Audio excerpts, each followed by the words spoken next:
देने से बचना चाहिए जब तक पूरी जानकारी ना हो जाए। अभी पीएम रिपोर्ट भी आनी है, अभी तो मैं परिवार से एक बार मिल लूँ। परिवार के कई आरोप हैं, दिल्ली पुलिस पर लापरवाही का आरोप लगा रहे हैं। उधर ये कह रहे हैं कि लड़की के साथ गलत काम हुआ, उस एंगल को लेकर पुलिस। देखिए, जब किसी के परिवार में कोई दुख होता है उनको तकलीफ होती है और उनके सारे आरोप वाजिब है। ये तो पुलिस को इन्वेस्टिगेशन के जरिए प्रूफ करना है कि वो आरोप फॉल्स हैं या उनके आरोप सही। बाकी मैं जहाँ तक मैं समझता हूँ, ये देश की राजधानी है। हम सब लोग नए साल का अवसर मना रहे थे और दिल्ली में एक बेटी को घसीटा जा रहा था। और ये दिल्ली की हाईटेक पुलिस है, पूरी दुनिया के लोग दिल्ली में रहते हैं, एम्बेसी है, सब चीज़ें। अगर यहाँ बच्चों के साथ ऐसा है तो ये कठिन है। तो हमें सोचना पड़ेगा कि न्याय व्यवस्था में किस तरह की कार्रवाई हो रही है। सामने पुलिस को 22 कॉल किए जाते हैं, पुलिस की कोई अच्छा जो है जवाब नहीं आता।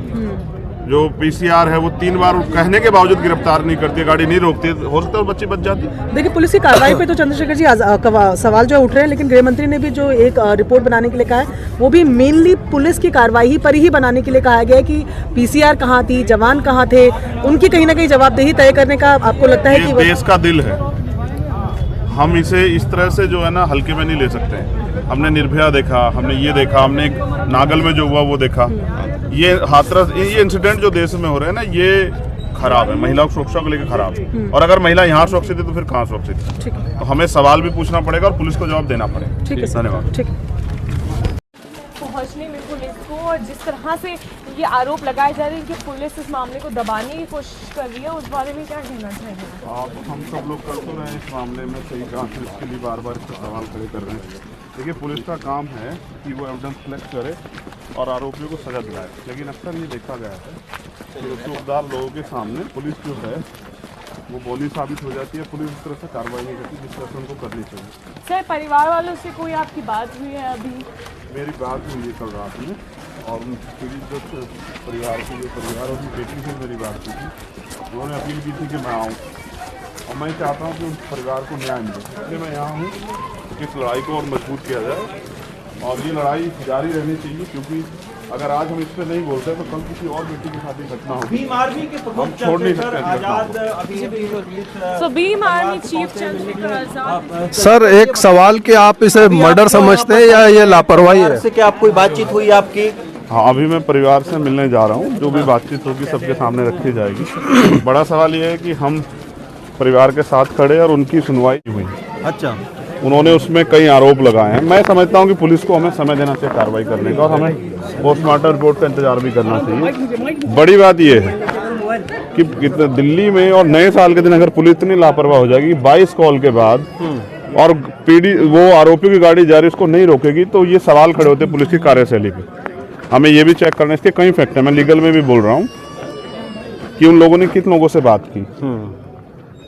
वो जो 1.5-2 घंटा इस तरह घूमते रहे, पुलिस नहीं रोक रही, तो किसके असर से नहीं रोक रही थी, किसका दबाव था? परिवार के लोगों से मिलने दिया जाएगा? आपकी पुलिस से बात हुई है? क्योंकि पुलिस क्यों रोकेंगे? कोई आधार है या परिवार कोई अपराधी है जिससे नहीं मिला जा सकता? आपको लगता है दिल्ली पुलिस ने जल्दबाजी करी केस दायर करने में? देरी की है, और जिन धाराओं में जल्दबाजी की है, जल्दबाजी में दर्ज किया है, वो सुटेबल नहीं है। सर, जिस तरीके से बताया जा रहा है, विकास जोमेटो नाम का लड़का था, उसने आगाह भी किया पुलिस वालों को, तब भी इस मामले में नजरअंदाज किया। इसमें आपकी क्या राय है? देखिए, मैं दिल्ली पुलिस को बहुत अच्छी पुलिस मानता हूँ, लेकिन कई मामलों में दिल्ली पुलिस जो है, क्योंकि पुलिस सरकार के अंडरटेकिंग होती है, कई बार जो है कई गलतियों में पकड़ी जाती है। मैं उम्मीद करता हूँ इस मामले में कोई लापरवाही पुलिस ना बरते। अभी तक जो लापरवाही है उससे बड़ी थूथू हुई है दिल्ली पुलिस की, और दिल्ली में पूरे दुनिया के लोग रहते हैं, एम्बेसी है। सर, अभी तक अगर यहाँ इस तरह की घटनाएं होंगी और पुलिस सोती रहेगी तो इससे हमारे देश की छवि खराब होगी। सर, अभी तक तो इस नजर से देखा जा रहा है कि सिर्फ ये एक्सीडेंट का मामला है। क्या लगता है ये एक्सीडेंट का मामला है? इस अवस्था में लड़की पाई गई है, नग्न अवस्था में, क्या लगता है सर? अभी देखिए, मैं इससे बड़ा दुखी हूँ और मैं चाहता हूँ ये जांच का विषय, मैं इस पे कोई जो है अपना अभी कमिटमेंट स्टेटमेंट नहीं देना चाहता। मैं परिवार से पहले बात करूंगा। उनके जो सर, आप इसे रेप वो महसूस कर रहे हैं, वो मैं जनता के सामने और मीडिया सर, आप इसे रेप के बाद हत्या का मामला समझते हैं क्या? मेरे समझने से नहीं होता है। हमें परिवार के जो आरोप है उनको सुनना पड़ेगा और उनको मीडिया के जरिए बताना पड़ेगा। सर, परिवार को तो कुछ मालूम ही नहीं है। हाँ, नहीं नहीं, वहीं से जो 5 लोग तय किए उनको तो जाने दो। यहाँ जो गली के अंदर जगह नहीं मिलता मुझे तो अगर आप तो जाएंगे दिल्ली पुलिस की सुरक्षा में देखिए कितने लोग हैं। ठीक है, बाकी समझ ये देखो इतने लोग तो मीडिया की है ना, मीडिया को आगे नहीं है, मीडिया के आगे एग्जिट करते आया मेरा वाला सवाल। हाँ हाँ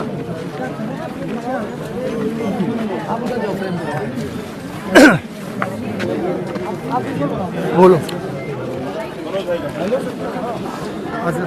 तो हाँ, तो आप देख सकते हैं ये भीम आर्मी चीफ के जो संस्थापक हैं, जो अध्यक्ष हैं मिस्टर चंद्रशेखर, वो यहाँ पर जो पीड़िता के परिवार से मिलने के लिए आए हैं। हालांकि उन्हें केवल 5 लोगों के साथ यहाँ पर परिवार से मिलने की इजाज़त दी गई है।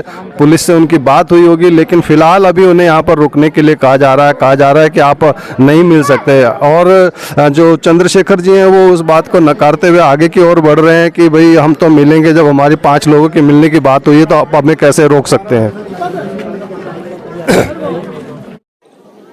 नमस्कार, आप देख रहे हैं VS न्यूज़ 48 दिल्ली। जी हाँ, आज मैं यहाँ पे पहुँचा हूँ सेक्टर 20 यानी कि रोहिणी के अंदर में, जहाँ पर अभी कंझावला का जो आप लोगों ने केस जो देखा, लड़की जो कार के साथ में घसीटते हुए गई है, और उसी लड़की के केस के अंदर में अभी जो है यहाँ पर जो मामला चल रहा है, इस समय भीम आर्मी के जो चीफ हैं, जो अध्यक्ष हैं चंद्रशेखर जी, वो यहाँ पर पहुँचे हैं। और भी जो राजनीतिक दल है जो यहाँ पर पहुँच रहा है लगातार लड़की के जो मृतका जो है उसके घर पर।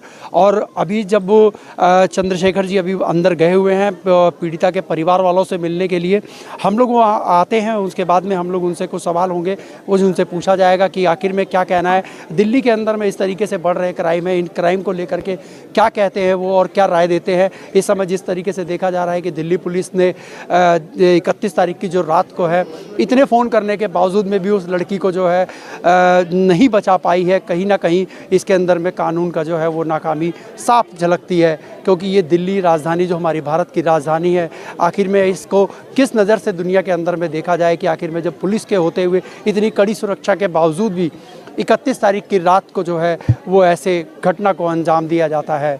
देखते हैं, चंद्रशेखर जी आते हैं और काफ़ी राजनीतिक जो लोग हैं वो उनके परिवार से मिलने के लिए गए हैं। परिवार तो इस हालत में भी नहीं कि वो अब आगे सर्वाइव कर पाएगा।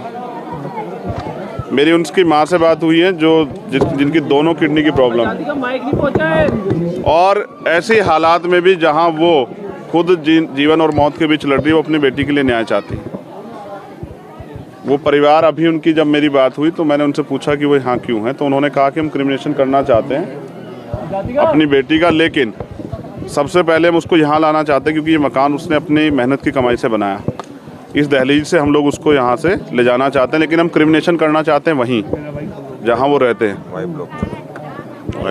वाई ब्लॉक में, मंगोलपुरी में। उसको लेके शायद पुलिस में और उनमें कोई शायद आपस में कंट्रोवर्सी है, लेकिन परिवार की जो मांग है मैंने आपसे बताई। परिवार को अभी पुलिस की थ्योरी पे कोई भरोसा नहीं है। उसका कारण सबसे बड़ा ये है कि जो चशमदीद द्वारा बताया गया कि भाई 22 बार कॉल की गई, 3 PCR टकराई, लेकिन उन्हें गिरफ्तार नहीं किया गया। हमें और आपको ये सोचना है, जिस दिन हम दिल्ली में नया साल मना रहे थे या देश में नया साल मना रहे थे, वहाँ एक बेटी को 12-14 किलोमीटर तक घसीटा जा रहा था।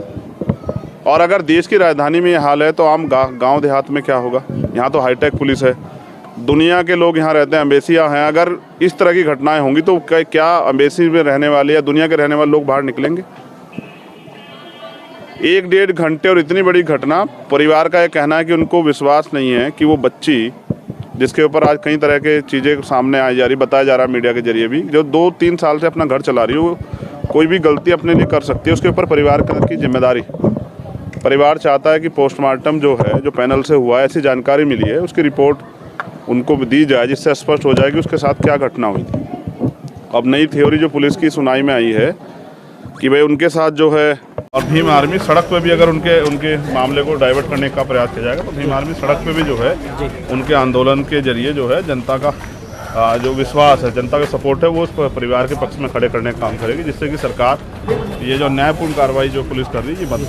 सर क्या लगता है आपको किसकी लापरवाही की एक्सीडेंट में किसकी लापरवाही देख रहे हैं आप? अब ये इन्वेस्टिगेशन का पार्ट है, लेकिन पुलिस की लापरवाही इस जरिए है कि जब उनके पास सूचना चली आई थी जी तो वो चाहते थे उस बच्ची की को हो सकता है बच्ची बच जाती अगर पुलिस जल्दी उनको गिरफ्तार कर लेती। जी सर पीसीआर पे कई बार कॉल्स भी किए गए हैं, इसमें क्या लगता है आपको कि लापरवाही एकदम पीसीआर से हुई है टीम से या पुलिस से के मतलब थाने पे जो पुलिस प्रशासन नहीं, कमिश्नर साहब को इस बारे में जवाब देना चाहिए कि वो पीसीआर किसके लिए है। जी अगर पीसीआर पे कॉल करने के बाद भी यानी कि आपको सूचना मिल रही है अपराध की, फिर भी आप उस पर कार्रवाई नहीं कर रहे हैं जी तो ये बड़ा सोचने का सवाल है कि पुलिस किसके लिए काम कर रही है। दिल्ली पुलिस लगातार वादे करती रहती है कि हम लोग सदैव आपके साथ में है, लेकिन फिर भी दिल्ली पुलिस जो है इतनी बड़ी लापरवाही करती है, इसके बारे में क्या कहेंगे? हाँ, ये दिल्ली पुलिस की उस पर जो है सवाल खड़ा हो रहा है, दिल्ली पुलिस को इसका जवाब देना चाहिए। चलिए बहुत बहुत धन्यवाद sir, thank you so much. आप लोगों ने पूरी घटना को सुना और जिस तरीके से चंद्रशेखर जी ने अभी इस बात को बताया कि पुलिस जो है वो लापरवाही करी है, तो कहीं ना कहीं जो है ये कानून की लापरवाही होगी, पुलिस की लापरवाही होगी। इस मामले को कितनी देर और आप लोग देख सकते हैं अभी उन लोगों की बात को क्या है राय आपकी, हमें आप लोग कमेंट बॉक्स में आप लोग कमेंट जरूर कीजिएगा। आप लोग हमारे साथ में बने रहिएगा, हम लोग पल पल की खबर आप लोगों तक लेकर के आते रहेंगे। जय हिंद, जय भारत।